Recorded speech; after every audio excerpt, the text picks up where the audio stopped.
Hey there, folks. My name is David Robert King, and I am just a lucky musician who's been able to eke out a living playing music most of my adult life. I wanted to show you folks some things that I've learned that might help your playing or might get you started on the guitar. I want to start with some basics. This is my guitar.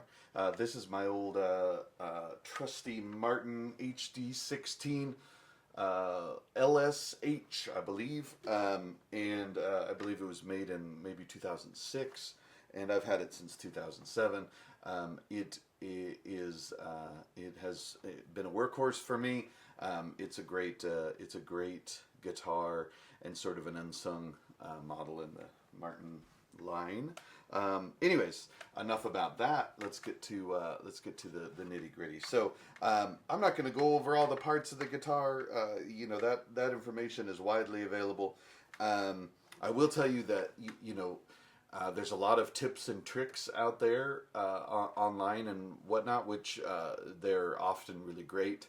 But there's not really a shortcut that I've ever found for guitar playing. It's just enjoying the process. The guitar is an imperfect instrument. I mean, we have these metal strings strung across this like thin wood, pieces of wood, and it's imperfect. It's never going to be perfect. It's never going to be perfectly in tune. But that's what gives the guitar its soul and its great sound. So if you strive for perfection, maybe shoot for a different instrument. The guitar is an imperfect instrument for imperfect people. That's why I play it. I think that's why it speaks to a lot of us. Now, these are obviously the strings. And the strings from bottom to top are E, A, D, G, B, E. I say bottom because this is the string closest to my face. It's also the lowest pitched string, okay? So that's where the sort of bottom, top come from. People have different terminology around that, the geography of the guitar, the north, south, east, and west, so to speak, of the guitar. I consider it's the lowest pitched string, so I call it the bottom string. Some people would call this the bottom string because it's closest to the ground. But just so you know, for my term, you use whatever you're comfortable with, but I'm going to say when you go up a string, it's towards the ground. And you go down a string, it's towards my face. So, and that's kind of the same idea with the direction on the fretboard. This is up the neck, this is down the neck. Goes in direction of pitch. So the higher up the neck, the higher pitched it gets. The lower pitched it gets. Okay, so that's a little stuff about the direction of the guitar for me. These little things called frets. That's where we place our fingers around those to get places on the guitar.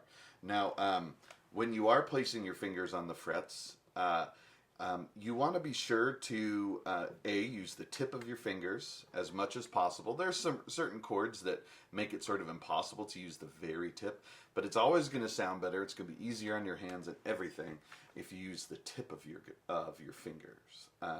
And also be towards the front of any given fret. You want to place your finger towards the front of any given fret. Okay, that's going to make a lot of difference in the sound quality. If we go back, we get some buzzing up towards the front, nice and clear. Also, we don't have to push down as hard up there. Use those tips whenever possible. Okay, so ladies and gentlemen, and everyone in between, long fingernails are the enemy of guitar playing on the left hand. Now, I know Dolly Parton can do it, but Dolly Parton can do anything. There's no way I know of to play the guitar well with fingernails on your fretting hand. So you fret the guitar with your non-dominant hand. So if you're right-handed, you fret the guitar with your left. In that case, maybe some nails over here. They might get in the way a little bit too, but that's more doable. Over here, with your non-dominant hand, that'd be very tricky. So watch those fingernails.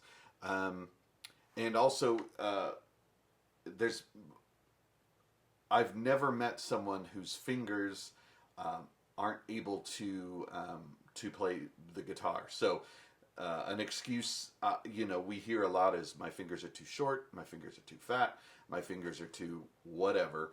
I know people with very, very small hands that are just incredible guitar players, and I know people with big old meaty hands, meaty paws, banana hands that also play the guitar very well.